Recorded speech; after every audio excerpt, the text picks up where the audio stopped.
വീണുടഞ്ഞ സിംഹാസനങ്ങൾ. Arab ലോകത്തെ മാറ്റിമറിച്ച സൈനിക ഇടപെടലുകളുടെ ചരിത്രം. ചരിത്രം ചിലപ്പോൾ രക്തം കൊണ്ടെഴുതപ്പെടുന്നു. അധികാരത്തിന്റെ കൊടുമുടികൾ കീഴടക്കിയ പല അറബ് നേതാക്കളും സൈനിക നീക്കങ്ങളിലൂടെയും ജനകീയ പ്രക്ഷോഭങ്ങളിലൂടെയും നിലം പതിച്ച കാഴ്ചയ്ക്കാണ് കഴിഞ്ഞ 2 പതിറ്റാണ്ടുകൾ സാക്ഷ്യം വഹിച്ചത്. ചിലർ തൂക്കുമരത്തിലേക്കും ചിലർ വെടിയുണ്ടകളിലേക്കും മറ്റു ചിലർ തടവറകളിലേക്കും നയിക്കപ്പെട്ടു. ലോകത്തെ വിറപ്പിച്ച ആ നേതാക്കളുടെ ചരിത്രം നമുക്കൊന്ന് പരിശോധിക്കാം. ആദ്യം ഇറാഖിലേക്ക്. സദ്ദാം ഹുസൈൻ. യുദ്ധം, വിചാരണ, ഒടുവിൽ തൂക്കുമരം. 3 പതിറ്റാണ്ടോളം ഇറാഖിനെ അടക്കി ഭരിച്ച സദ്ദാം ഹുസൈൻ. 2003 അമേരിക്കയുടെ സൈനിക അധിനിവേശമാണ് സദ്ദാമിന്റെ ഭരണത്തിന് അന്ത്യം കുറിച്ചത്. ഒളിത്താവളത്തിൽ നിന്ന് പിടിക്കപ്പെട്ട അദ്ദേഹത്തെ ഇറാഖിലെ പ്രത്യേക കോടതി വിചാരണ ചെയ്തതിനു ശേഷം 2006 ഡിസംബർ 30 പുലർച്ചെ ഏകദേശം 6 മണിയോടെ ബാഗ്ദാദ് പ്രാദേശിക സമയം ബാഗ്ദാദിലെ അൽ ഖാദിമിയ മേഖലയിലെ ഒരു സൈനിക കേന്ദ്രത്തിൽ തൂക്കിലേറ്റുകയായിരുന്നു. അന്ന് ഇസ്ലാമിക കലണ്ടറിലെ ഈദ് അൽ അദ്ഹയ്ക്ക് മുന്നോടിയായ ദിനമായിരുന്നു. അതുകൊണ്ട് തന്നെ വധശിക്ഷയ്ക്ക് പ്രത്യേക രാഷ്ട്രീയവും സാമൂഹികവുമായ പ്രതികരണങ്ങളുണ്ടായി. ഒരധിനിവേശ സൈന്യത്താൽ ഭരണകൂടം തകർക്കപ്പെട്ടതിന്റെ ഏറ്റവും ശ്രദ്ധേയമായ ഉദാഹരണമായി ഇറാഖ് പിന്നീട് ലോകരാഷ്ട്രീയത്തിൽ രേഖപ്പെട്ടു. രണ്ടാമതായി മുഅമ്മർ ഗദ്ദാഫി, ലിബിയയിലെ വിപ്ലവകാരി. ഇനി ലിബിയയുടെ മണലാരണ്യങ്ങളിലേക്ക്.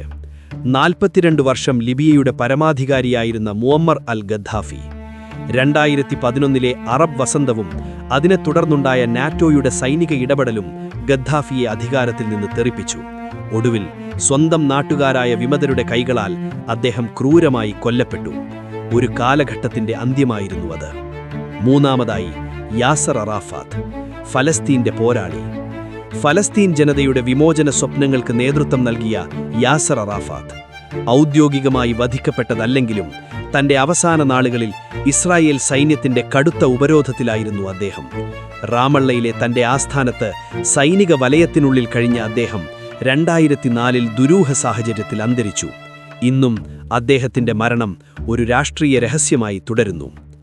നാലാമതായി ഒസാമ ബിൻ ലാദൻ, ആഗോള ഭീതിയുടെ നിഴൽ. ഭരണാധികാരി അല്ലെങ്കിലും അറബ് ലോകത്തെയും ആഗോള രാഷ്ട്രീയത്തെയും പിടിച്ചുലച്ച വ്യക്തിയായിരുന്നു ഒസാമ ബിൻ ലാദൻ. അൽ ഖ്വയ്ദയുടെ ഈ സ്ഥാപകൻ 2011 മെയ് 2 അബോട്ടാബാദിൽ നടന്ന അമേരിക്കൻ പ്രത്യേക സേനയുടെ രഹസ്യ സൈനിക നടപടിക്കിടെ കൊല്ലപ്പെട്ടു. ലോകം കണ്ട ഏറ്റവും വലിയ സൈനിക തിരച്ചിലുകളിൽ ഒന്നായിരുന്നു അത്. അഞ്ചാമതായി ഹോസ്നി മുബാറക്കും മുഹമ്മദ് മുർസിയും. ഈജിപ്തിലെ സംഭവ വികാസങ്ങൾ മറ്റൊരു വഴിയിലായിരുന്നു. 2011 അറബ് വസന്ത പ്രക്ഷോഭത്തിന്റെ ഭാഗമായി രാജ്യവ്യാപകമായി ജനകീയ പ്രതിഷേധങ്ങൾ പൊട്ടിപ്പുറപ്പെട്ടു. ഏകദേശം 30 വർഷം അധികാരത്തിൽ തുടർന്നിരുന്ന ഹോസ്നി മുബാറക് ഫെബ്രുവരി 11, 2011 രാജിവെക്കേണ്ടി വന്നു. അധികാരം താൽക്കാലികമായി ഈജിപ്റ്റ് സൈന്യത്തിന്റെ നിയന്ത്രണത്തിലേക്ക് മാറി. തുടർന്ന് നടന്ന തിരഞ്ഞെടുപ്പിൽ 2012 മുസ്ലിം ബ്രദർഹുഡ് പിന്തുണയോടെ മുഹമ്മദ് മുർസി പ്രസിഡന്റായി അധികാരത്തിലെത്തി. ഈജിപ്തിന്റെ ചരിത്രത്തിലെ ആദ്യ ജനാധിപത്യപരമായി തിരഞ്ഞെടുക്കപ്പെട്ട പ്രസിഡന്റ്. എന്നാൽ അദ്ദേഹത്തിന്റെ ഭരണകാലം ദീർഘമായില്ല. 2003 ജൂൺ 3 വ്യാപക പ്രതിഷേധങ്ങളുടെയും രാഷ്ട്രീയ സംഘർഷങ്ങളുടെയും പശ്ചാത്തലത്തിൽ സൈന്യം അട്ടിമറി നടത്തി മുർസിയെ അധികാരത്തിൽ നിന്ന് പുറത്താക്കി.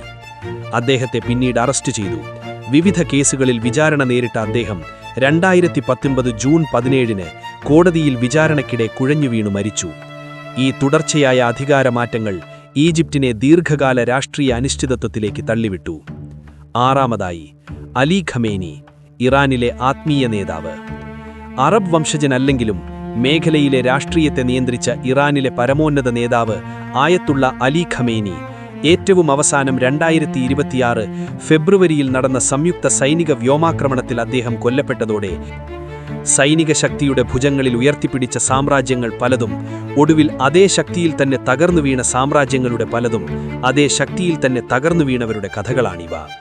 സദ്ദാം ഹുസൈൻ മുതൽ അലി ഖമേനി വരെ നീളുന്ന ഈ അധ്യായങ്ങൾ പശ്ചിമേഷ്യയുടെ രക്തരൂക്ഷിതമായ രാഷ്ട്രീയ മാറ്റങ്ങളുടെ കണ്ണാടി തന്നെയാണ്.